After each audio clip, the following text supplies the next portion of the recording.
Alright, hi guys, this is Australian 47, real name Kane. This is going to be a difficult video for me to make, but I think it's a video that I have to make, not just for myself, but I think for anyone else who might struggle with this illness and who might need to relate to someone or feel like they're not as alone as they feel. I got inspiration to do this video from a New Zealand YouTuber called, his YouTube channel is You Are Not Alone BPD. I'll link it down in the description. So this is going to be basically about BPD and what it's done and how it's impacted my life and everyone around me.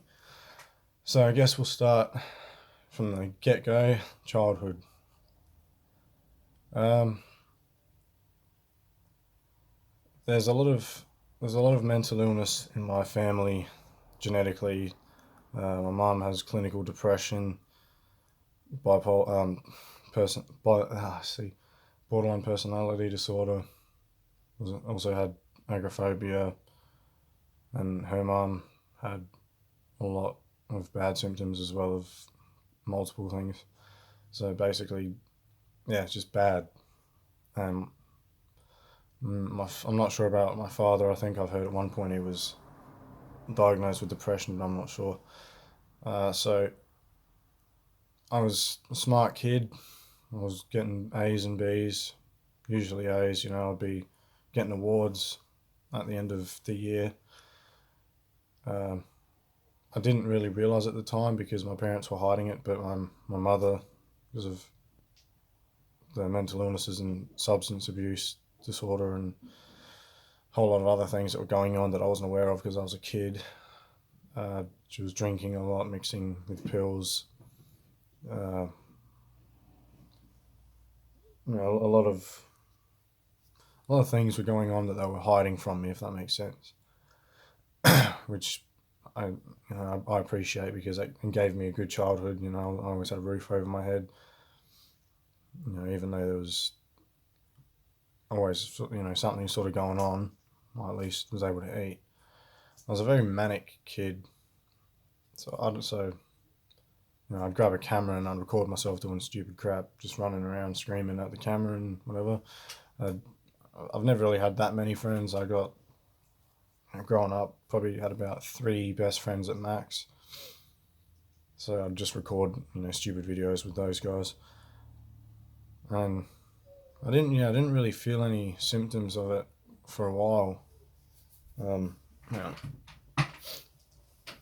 don't remember having any sort of depression or any sort of thoughts until maybe 12, 13.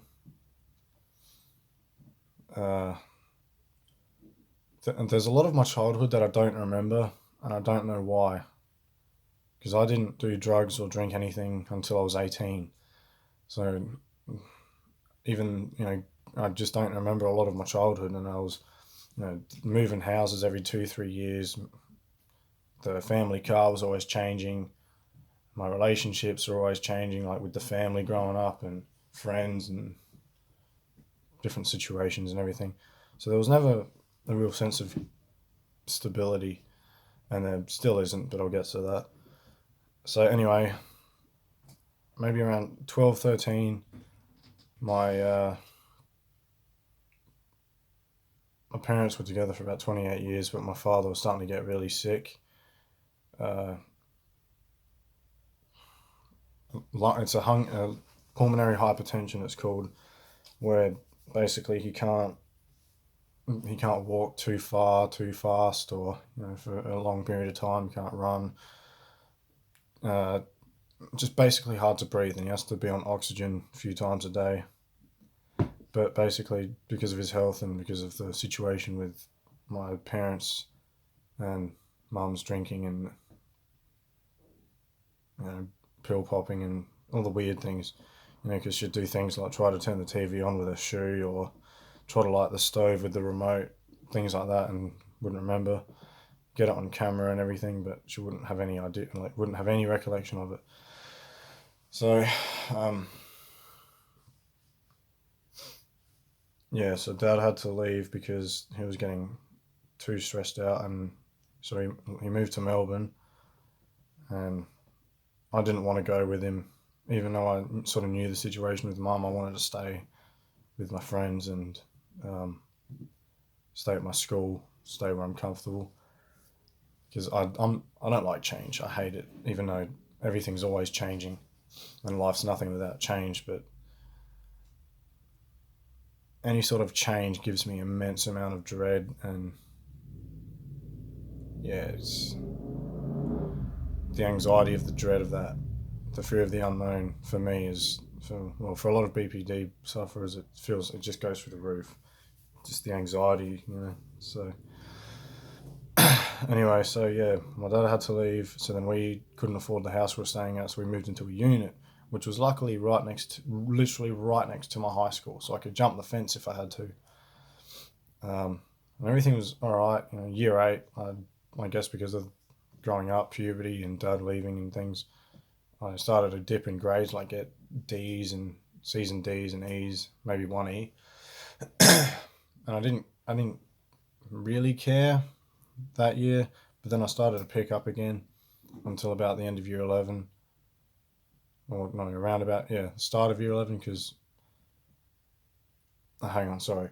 So before that, around year 8 to year 10, me and my mum were living in a unit, the unit I was talking about, and since she just went through a breakup of 28 years, she was abusing substances.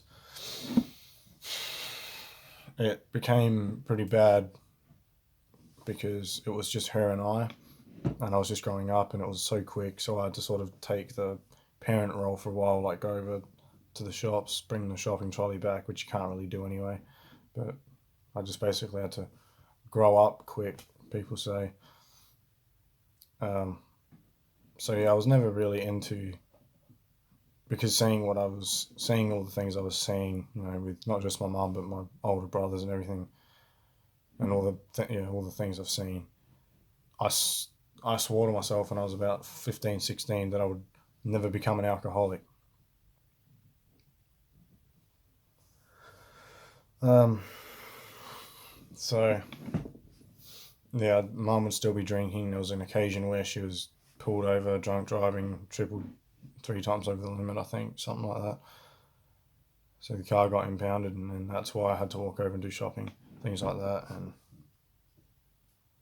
yeah, I had I had two very close mates whose parents I've known since I was 5, and I've known them since I was 5 too. And they're two brothers, and they're only about a year difference in each other, so we get along. But so I grew up with them, and if anything too drastic happened with mum, I'd go over there. So that was always alright. I always had an option. But as the years progressed, with all the things that have gone on with mum and my older brother, because my older brothers, I've got two of them, and they're very addicted to drugs. Their substance abuse disorders just through the roof. So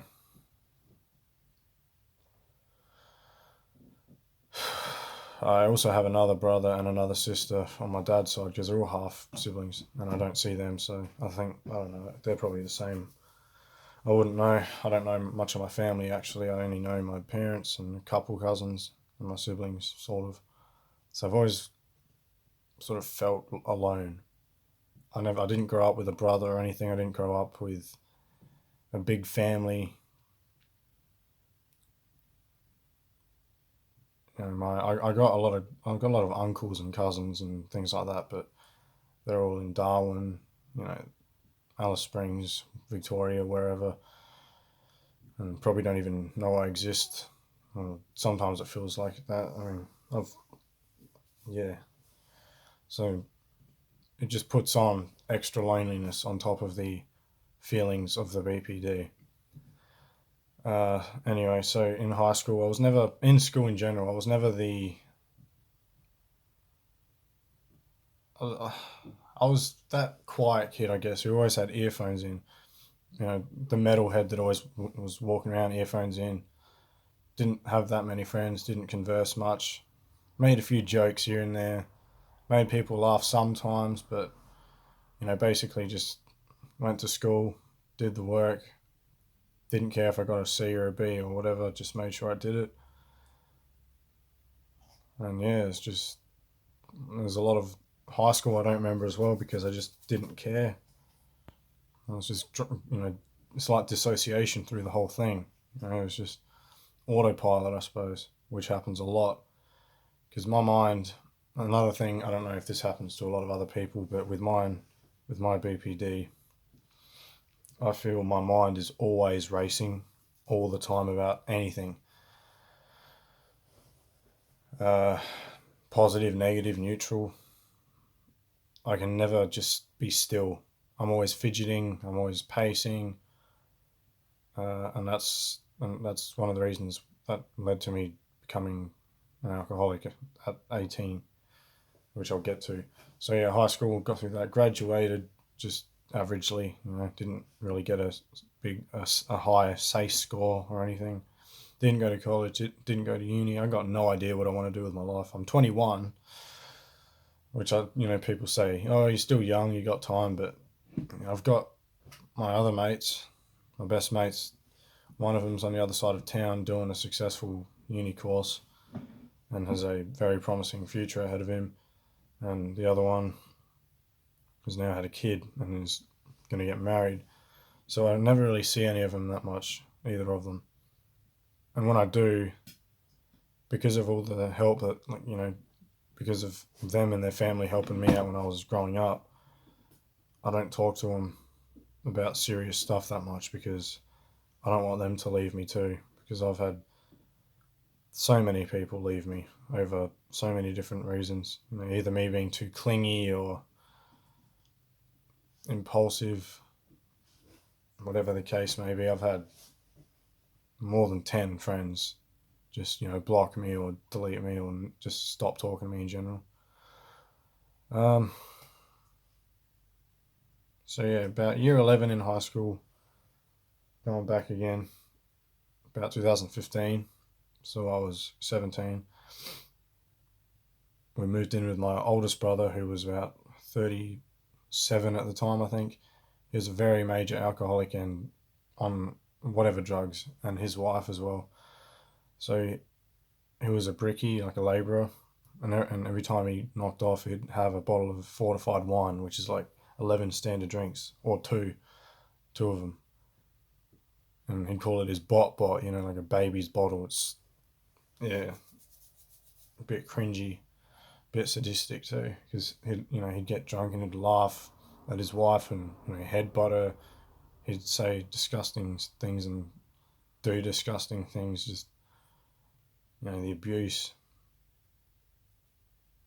He's just laughing, and that among all the drugs he takes. There was this one night in particular. He came in. He was getting angry at his wife or something. Like an hour before this, he was fine, but then he started drinking or something. And he came in with a can of petrol, poured it all inside the house, went to light it up. I had to tackle the lighter out of his hands basically until the cops came. Another time I had to call the cops on him, and then he came in, spilled oil on my bed. So just basically the gist of this, I'm trying to make it short, but I need to put in some detail for context, I guess, is I've never really been stable. I've never felt stability. An example is like during the day, I always have my shoes on. I never take them off just in case I need to get out quickly or, I feel a lot more comfortable having my shoes on all day just so I know that if something happens, I can go. But yeah, anyway, so 2016 comes around, I graduate year 12, and I went to Melbourne to visit Dad, and I saw on Facebook, suggested friends. It showed the profile of a girl I used to know that used to date one of my best mates, who I later found out some bad shit about. But I was like, oh yeah, she was cool. I'll add her. So then I added her. Felicity, her name is, and started talking, and then it seemed like something clicked straight away. I mean, I knew from the get go she was in a relationship, but felt like we clicked, and I wasn't wanting anything else really because I was just, wow, she actually seems like someone I can talk to because I've never opened up about anything real to people. With my two closest mates, even though I've known them since I was 5, I always try to put on a face. But I mean, that's what happens because you don't want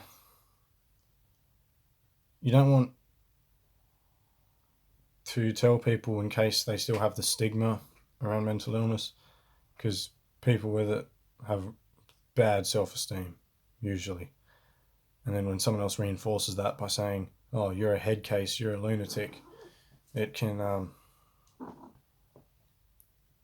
hi cat, it can really crush someone, especially with BPD, who are extremely sensitive to any emotion. Billy, stop it. Bloody cat. Sometimes she ruins things, but sometimes she makes it a bit better. So, yeah. Talking to this girl, Felicity, right? I got back, because at the time my mum was in hospital, so I'm going to set this back up. At the moment, no, Billy, stop. At the time, my mother was in hospital for really bad reasons, mainly because of stress for living with my older brother, all the things that he did to her, crash her car, things like that. So then I felt comfortable for once talking to someone who I felt would listen to me. So then we talked about meeting up when I got back from Melbourne. So then one night when I was at the hospital with Mum, she was like, oh, I'm in the city, if you want to come and meet me. So then we went to the city and I had a great time, and I didn't feel that any sort of happiness like that for years. We played 8-ball, had a few drinks, ran around the city, went back to her place and slept on a pump up mattress, and we just clicked. Same music, same sort of conversation style. I was just like, it's like I got completely infatuated with her right from the get go. It's like the attachment of, wow, something positive in my life. Well, I can't let go of this. So then I instantly started to get clingy, and I was like, every day asking, what are you doing? What are you doing today? How are you? And all that honeymoon phase of talking to someone and getting close. And with BPD, you get feelings of hopelessness and emptiness, and when you get a chance of not feeling like that, you you can get impulsive. So I knew that she was in a relationship, and that night that we went out, we did some things in the city. Like not fully sex, but we did some things. We were drunk, and I still knew then that I shouldn't have done it. Shouldn't have even let her, well, not let her, but shouldn't have. Yeah, we shouldn't have done it. But okay. But I've just been feeling empty throughout high school. Like I just autopilot all the time. So this cat's obsessed with me. So we started to catch up more and more, started to get a bit more serious, and then I think because she was my first girlfriend, because I was never really popular with girls, it's just too socially. I mean, I've always felt like I was intelligent enough to hold a conversation, but I always have that thing in the back of my head, that voice, all of those voices saying, you're going to fail, you're going to say something stupid, you're going to stumble on your words, you'll choke, you'll say something stupid, you'll do something stupid. Because the anxiety that I get a lot of the time makes me do stupid things because I don't know what I'm doing, and depression too. It makes me just the mood swings. Just makes you lay in bed for the whole day staring at the ceiling, and then 5 minutes later, for no reason, you could all of a sudden just be out of your room joking around, and your family's wondering what the hell's going on here, or the other way around. You could be having a great day. 5 minutes later, you just crashed, and just start to depress everyone else, and then they're asking you what's wrong, and you feel like you have to lie about it because you don't want them to know. You don't want to feel vulnerable, and you don't want to feel weak because you already feel weak. But you think if others know that you're weak, or the stigma, if they still believe that mental illness doesn't exist, they'll let you know. You're just lazy. That this generation's all that. So it's a deadly combination of holding things in, being impulsive, just yeah. So anyway, my train of thought always goes around. That's another thing that happens to me all the time. I feel like my mind's got so many topics, but I can't talk about them all at once. So yeah. Anyway, back to this girl. So I was with her for a few months, going to her place a lot, getting really close to her, and I was thinking, wow, I'm living life now. I was 18 at the time. So I never had a girlfriend. I was excited. It's like, wow, is this happening to me? So started getting closer, and then she sort of like broke up with the other guy. So then we started getting really close and going to parties. But I knew that she was still sort of friends with him. So we went to this big party. I'll get to that after. Hang on. So yeah, my mum was in hospital, and around the time we were trying to move out to get away from my brother and all his shit. So I had Felicity's support during that time, which basically saved me because I couldn't have done it without her. And I was 18 at the time, and I was drinking a lot of alcohol, which I just thought, oh, I'm young, I'm 18, I can drink now. Yeah, sure, no worries. I'd buy scotch and I'd just drink some Baileys while watching TV all the time. And then I remember my brother's wife saying to my mum once, I think Kane's a closet alcoholic, when really I just had a bottle of Baileys under my bed for watching TV later that night. But then I realised it kept building up, one by one each couple of weeks.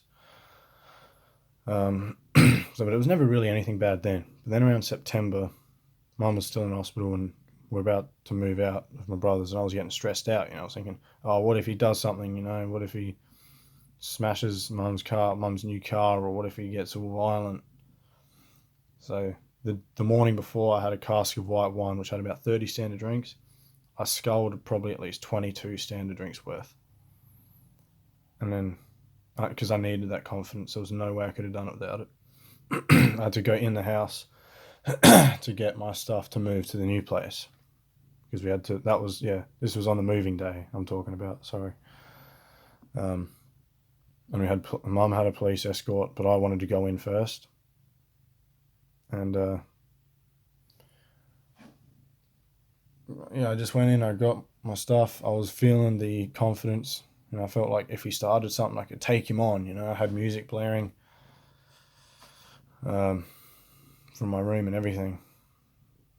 And I kept it going till about 3. I was still feeling smashed until 3 o'clock, because one of my mates was helping me, and he was like, dude, you really smell of scotch. And this was like 8 hours after I sculled most of that cask. He said I smell like scotch.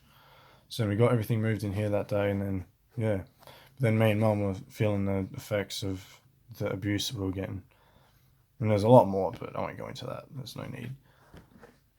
So, we were both diagnosed with PTSD by different psychiatrists, and we were taking a lot out on each other. At this point, we didn't realise we had BPD because we both have it. So we were always saying really disgusting, hurtful things to each other, really horrible, just dark things that come to the back of your mind, and then the regular person will be like, ooh, that's bad of me to think of, but, the things that we'd say to each other. But yeah, intermittently before this, so around September to December, November we moved into this place, me and my mum. me and Felicity were starting to get really close. I had my first sexual experience, which is still my only one. 21 now, that was still my only. She was my first kiss as well at 18. And we listened to the same music as well, just sitting in there listening to the same music. I'd always put on doom metal and things. So basically, bloody cat. So we'd go to each other's places all the time. We always loved to do things together. Go to the city, run around, go to a pub, go to McDonald's, whatever. Chill at her place, lay down, chill out. And she smoked weed back then. Or she probably, I don't know if she still does, but she smoked weed. And I didn't at the time. I just drank, and I didn't think anything of it then. I didn't think, oh, I'm an alcoholic now. I just thought, oh yeah, I'm young. It's what you do when you're 18. So I'd always carry a bottle or a cask in my bag, but I wouldn't really get smashed on it. But there was this one night when I was at her place. I think I'm done. So one time I was at her place, and she was smoking, and I pulled out this cask, like box cask of fortified wine, and started drinking it. And she knew about my alcohol drinking, and she did say to me, if you keep drinking, I'm going to break up with you. Because I said, I need your help to stop this drinking, Felicity, because my mum was in hospital and I was freaking out about moving out. End of school, me not knowing what my life means and still not knowing what it means, basically nihilism. Too many thoughts in my head, no one to talk to about them, it feels a lot of the time. And I feel like the people that I can talk to about it won't listen or don't understand what I'm trying to say, so I don't talk about things. It's hard. So yeah, I was drinking, and then she said, no, you're not drinking that. And I said, oh yeah, okay, sure. So then she took it and she hid it. But then 10 minutes later, I saw her having a rip out of her bong. And I was like, all right, you know what? Like, I wasn't an angry person. I was never explosive. I always bottled things in, but I never went off on the wrong people. But about 10 minutes after she hit it, I changed. I said, all right, you got your fucking substance. Where's my fucking alcohol? How am I supposed to be here while you're fucking smoking your shit, but I can't fucking drink my alcohol? And she was being all good. She was being nice. She was like, no, just trust me, don't. This isn't you talking. This is your addiction talking. I said, I don't have a fucking addiction. I just need to drink it. Fuck. So then after 10 minutes, she just decided that I was going to get it either way. That I was either going to find it and leave, or that I was going to have it there. So she gave it back to me and I had it. And yes, I sculled it. And then I started chucking up violently in her toilet. That's what karma does to you. So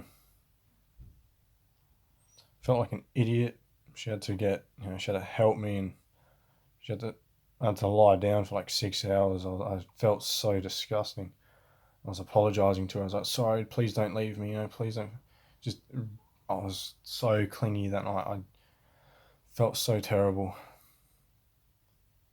I was just petrified of her leaving me. So, what happened was, about 1 o'clock in the morning, I was going to walk back to my mate's place where I was staying. And, I got up. Oh, cat, stop, please. I got up. I felt a little bit woozy, but I just thought, oh yeah, it's just a bit of the alcohol wearing off a bit.